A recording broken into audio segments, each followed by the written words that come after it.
Hey everybody, today I'm going to be covering how to actually close your final expense Facebook leads. This is assuming that you've handled the rest of the sales presentation properly. I would check out my other videos if you don't know how to handle the rest of the sales presentation properly. I'll put a couple of them in the description of the video.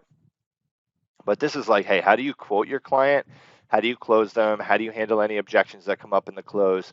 So this is really going to be all about the close. Now, first things first, I would try to quote everybody because you're going to miss 100% of the swings that you don't take. Who cares about close ratio? That's my opinion.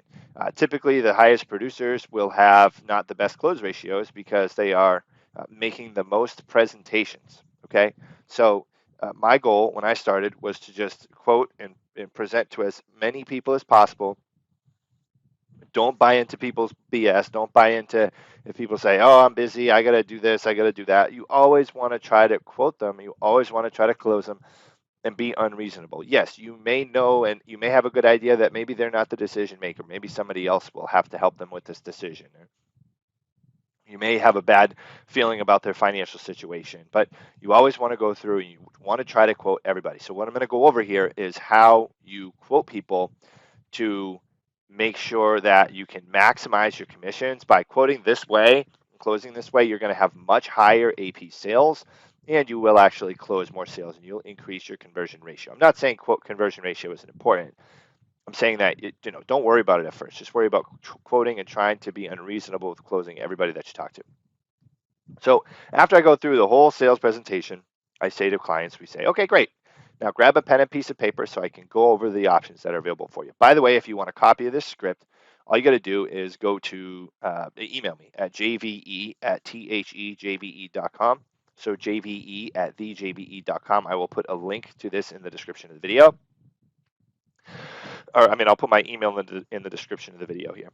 So I say, okay, great. Now grab a pen and piece of paper so I can go over the options that are available for you. There are other points in the script where we're asking for the client to grab a pen and piece of paper, so they should probably have one already, but it's all good. Now, this is key.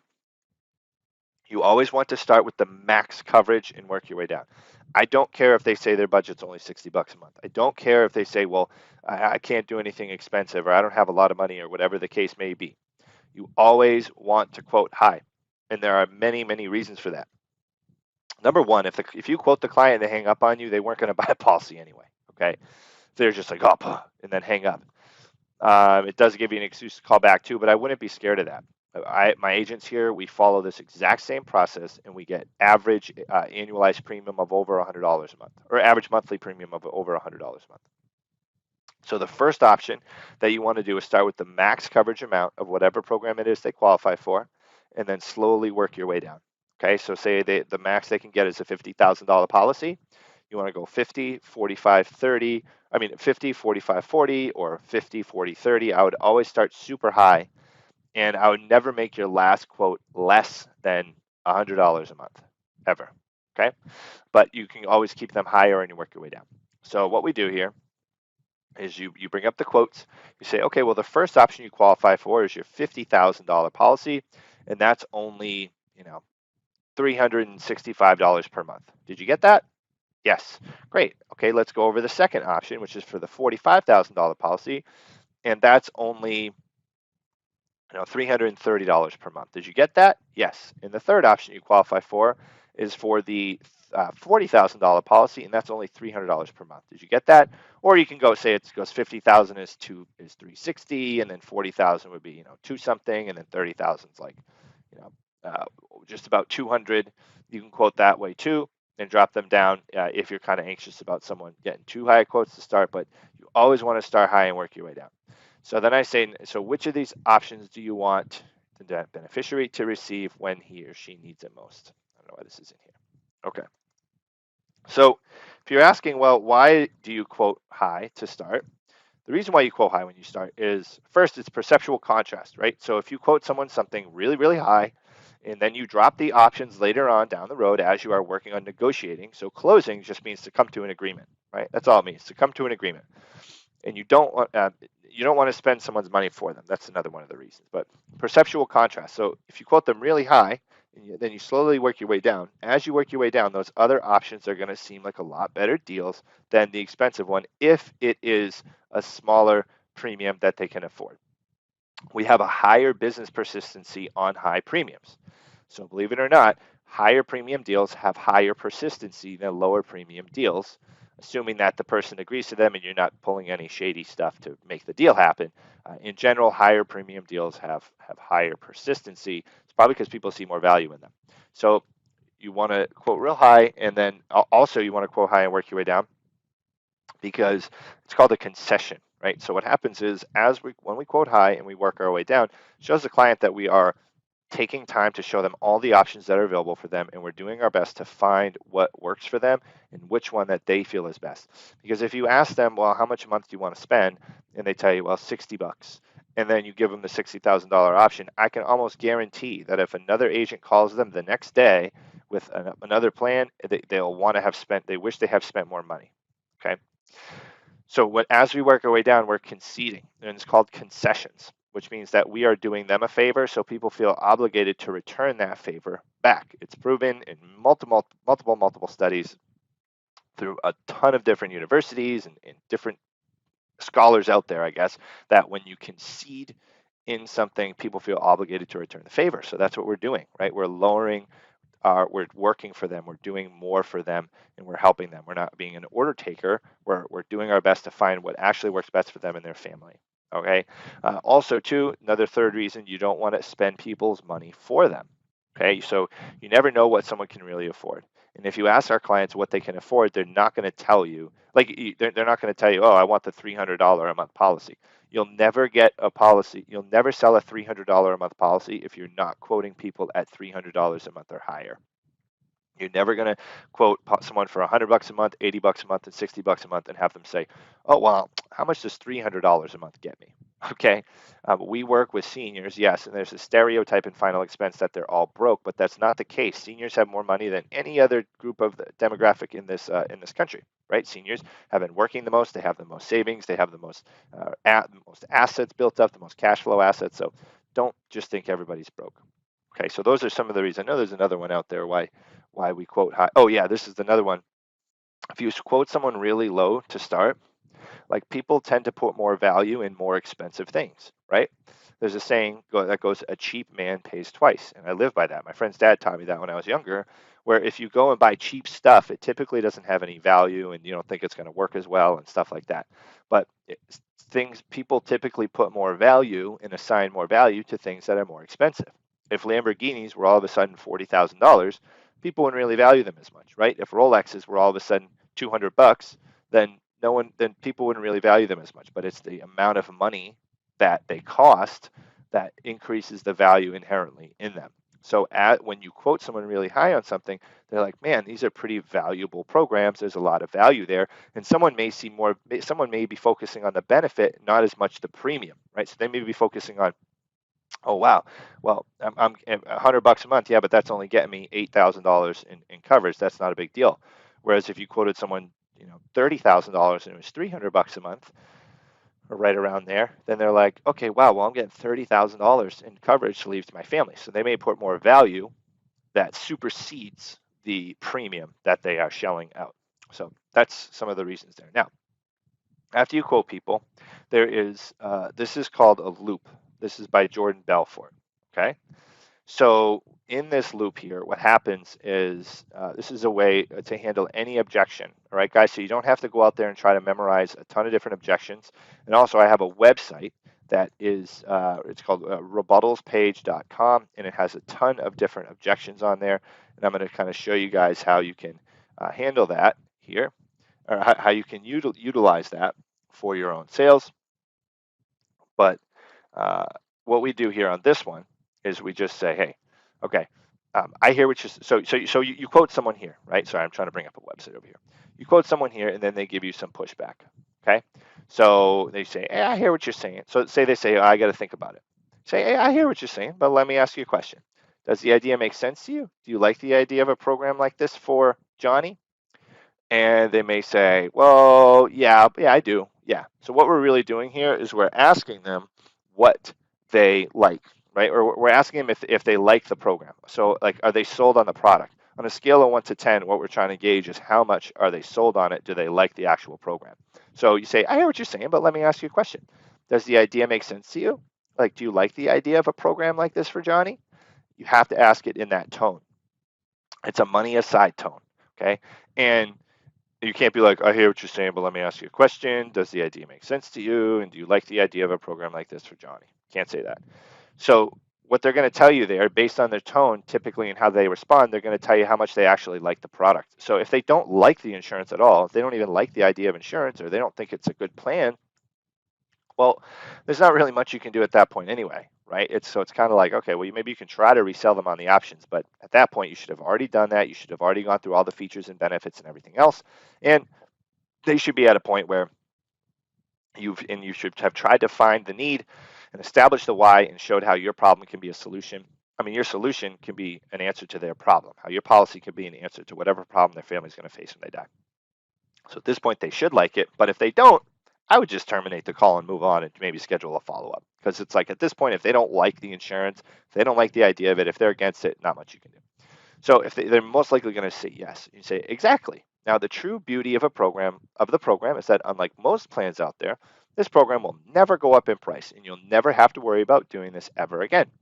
And then you're going to present another feature of the plan to build value. So essentially, it's a whole life policy, right? So the never goes up in price and they don't have to worry about doing it again. Once they get a whole life in place, boom, set it and forget it, like the rotisserie oven. That's what I say. Super corny, but I don't know. People laugh.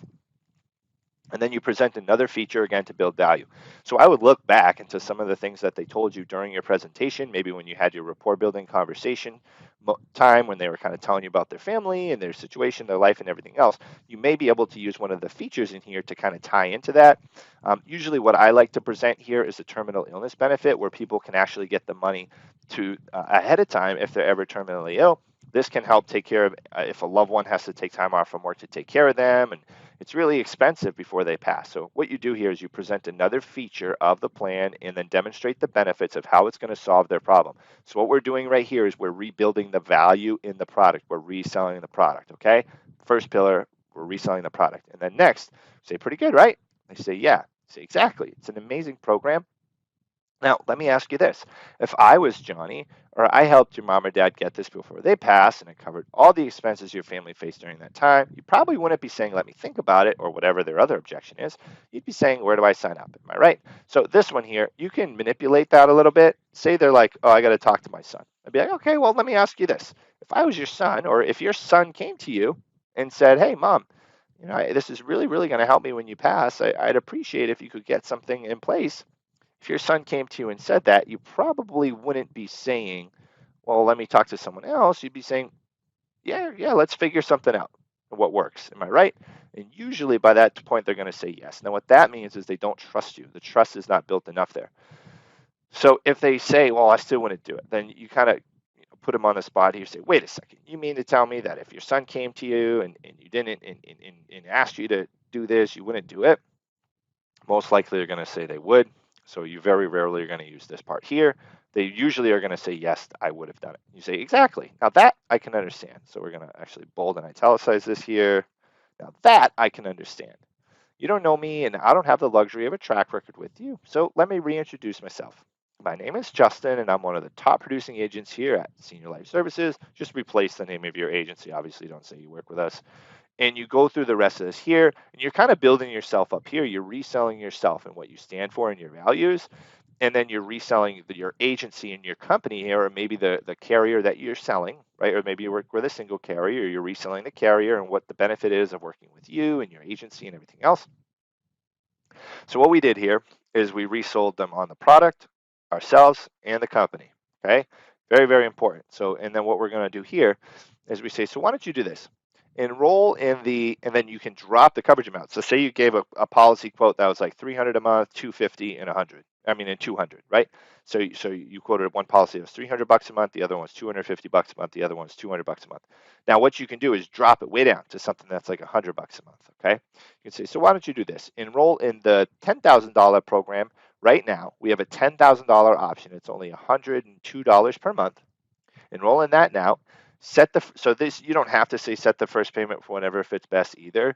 You could just say, hey, enroll in the $100 in the $10,000 program right now. It's only $102 per month, And as soon as your first payment's made, you know you'll be able to fully check this off your list. Sound fair enough?